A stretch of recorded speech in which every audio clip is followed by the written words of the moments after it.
Hey there, guys. All right, today we are back with some more of the Great War, and we are on to week 222. Italy attacks the Battle of Vittorio Veneto. Week 222. God damn. God damn. I really need to get around to going through my bunch of videos, and I need to start organizing things into more playlists because really we just have the historian reacts and the writer reacts. I do plan on do I just gotta stop being lazy. Uh I'm not really lazy. I've been focusing on a bunch of other stuff. But I should probably this is probably pretty important to do, I think, at least in terms of an organizational sense, for ease of other people wanting to search for stuff on this channel. I think I oughta I wanna organize things into like this playlist is trope talks, this one is history summarized, or maybe just a broad OSP reaction playlist, a Great War playlist, even though I think someone at one point, I know you guys can also organize things into playlists for each other, I believe. And I think someone has done that with my Great War reaction, though I don't know if they have kept up with it. Um, so yeah, but I do plan on making, I guess, an official playlists in that regard at some point. I just gotta hype myself up for it. But anyways, make sure you go and hit no, right, wrong thing. Check out the links in the description box below. Would love it if you joined the Discord and follow me over Twitch. And please do go check out the gaming channel here on YouTube. Blah blah blah blah. Let's dive in. The Italian front has been quiet since the summer offensive by the Austrians, and the Italians have been on defense for a year. Exactly a year as it happens for this week, on the anniversary of Caporetto, the Italian army attacks. Please don't be another battle of the Isonzo River. I will lose my goddamn mind. I never want to see the words Isonzo River ever again in my life. Nor Luigi Cadorna. Fuck that man. And Hotzendorf. Fuck Hotzendorf too. My god. The two biggest dumbasses. I'm Indy Nidell. Welcome to the Great War. Last week there was chaos in the German Army High Command as they tried to decide whether to withdraw in the West, even as the Allies spent the week there advancing along basically the whole front. Austro-Hungarian Emperor Karl announced that the Austrian half of his empire would become a confederation of autonomous sub-nations. What I like, okay, so it's really cool, kind of about this, because we've seen this map so much over the course of the series, right? And especially for like 1916, 1917, it didn't really change much here, in these areas. And so like finally seeing that the lines have shifted, like like even though we are going like week by week and they aren't necessarily moving too much, it is still like, we've spent so much time seeing these maps, we just notice it. Yeah, or at least I do. I don't know if that made any sense. And an American steamer was torpedoed by the Germans, which inflamed anti-German fervor even as armistice discussions proceeded across the Atlantic. American President Woodrow Wilson has said that armistice terms will be written by the commanders in the field and not him, but he still has things to say in general. First off, autonomy is no longer sufficient for the Austro-Hungarian peoples. Wilson says the U.S. now has obligations to Czechoslovakia and the South Slav people that go way beyond autonomy within the empire. He also says this week that the only armistice possible with Germany is one that renders a renewal of hostilities by Germany impossible. Wilson has a pretty strong position now, for the American army has the Germans alarmed. On the 24th, the pro-socialist newspaper Arbeiter Zeitung points out that 10,000 fresh American troops come to Europe per day, 300,000 per month, and asks if people really want to continue the war, to deprive the nation of the young men of its future. 3 months ago, this would have been treason. Now, it was common sense. At the end of the week, those Allied commanders in the field Wilson referred to, Ferdinand Foch, Sir Douglas Haig, Philippe Pétain, and John Pershing, do meet to discuss armistice conditions. Their main issue is the same as Wilson's, making it impossible for Germany to renew the fight at a later date, like in the spring. So they are going to insist on Germany surrendering. Man, the French just look so French. I don't know how else to put it. They just, you see someone that's French, and honestly, you can tell. All artillery and all railway rolling stock. But they're not all sure Germany. At least back then. I don't think so as much today. I think certainly, you know what? I think certainly for, I think you can definitely tell with like specifically middle class white Frenchmen. You can tell. I think you'd also tell for French women. Well, it depends. You could also no middle class French. I think middle class white people of France. I think you can tell. I don't know where I'm going with this. I'm just spewing French hate. But also, in the same vein, you can also the same applies to the British. I think it's much easier. Honestly, I kind of think it's much easier to tell when someone's British than when someone's French. Yeah. I just felt like sharing that. They will agree to this. Haig thinks that though the Germans have been badly hurt, they aren't yet beaten and can still fall back and create an effective line. He also feels the Allied armies are pretty well exhausted by now, and that the Americans are not yet organized, and in the next battle, the American army cannot be counted upon for much. The American Pershing basically ignores this and suggests that, since the American supply lines are nearly 5,000 kilometers long going all the way across the Atlantic, the Germans will have to surrender all of their submarines too. The others agree.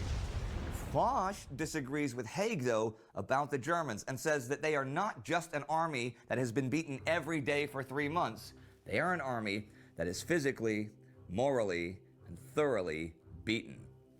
German High Command, mainly Erich Ludendorff and Paul von Hindenburg, actually agrees with this assessment. But Ludendorff, with Hindenburg's approval, still sends out a letter to all Army Group commanders, which says armistice conditions are unacceptable and even unworthy of Germany, so they must fight to the finish. Okay. What even is, like, I'm trying to genuinely, like, understand the why here for these German generals, and I don't understand, like the purpose as to why they are doing what they are doing, why they are so adamant. Because, like, at this point, they've even admitted, yeah, we're not going to win this. And so, like, what's the point in sending more people to their death? Like, you are a part of the ruling class. You're not gonna just... Well, actually, I guess if they... Perhaps the murder of the Tsar and his family in Russia by the Bolsheviks could actually be one of the motivations in their minds as to why they can't surrender. Maybe they think that if they then surrender, Germany goes into revolution, and then they end up on the chopping block. That's the only logic that I can reach that makes any semblance of sense here in my mind for why the German generals are so adamant in just not stopping the fight. Like, they have self-admitted the war is over. They have lost. They have admitted it. And so why keep fighting? I just don't... That's the only thing that I can come to the conclusion to, that they feel like they will be killed in a revolution should the fighting stop, should, like, the distraction, I guess, or whatever, be over. If we want to call the Great War here a distraction for the German people. I don't know. I don't get it.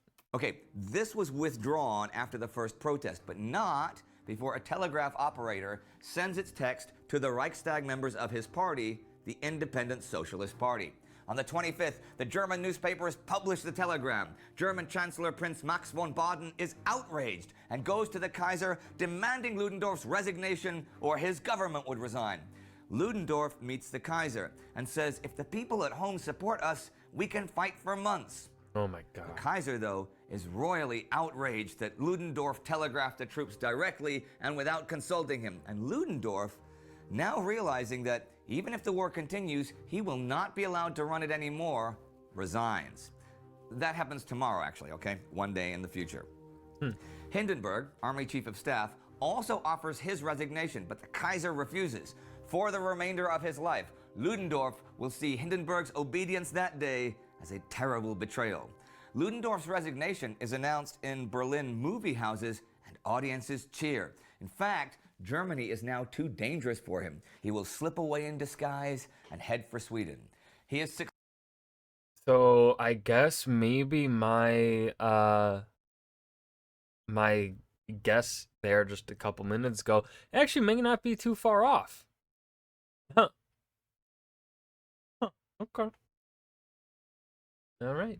succeeded as Quartermaster General by General Wilhelm Groener. The Kaiser has a lot on his plate, to say the least.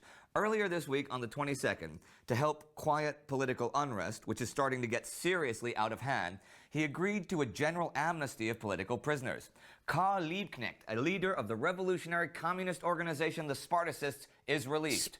20,000 people go to the station to greet him. In Russia, Lenin declares, 3 months ago, the people used to laugh when we said there might be revolution in Germany.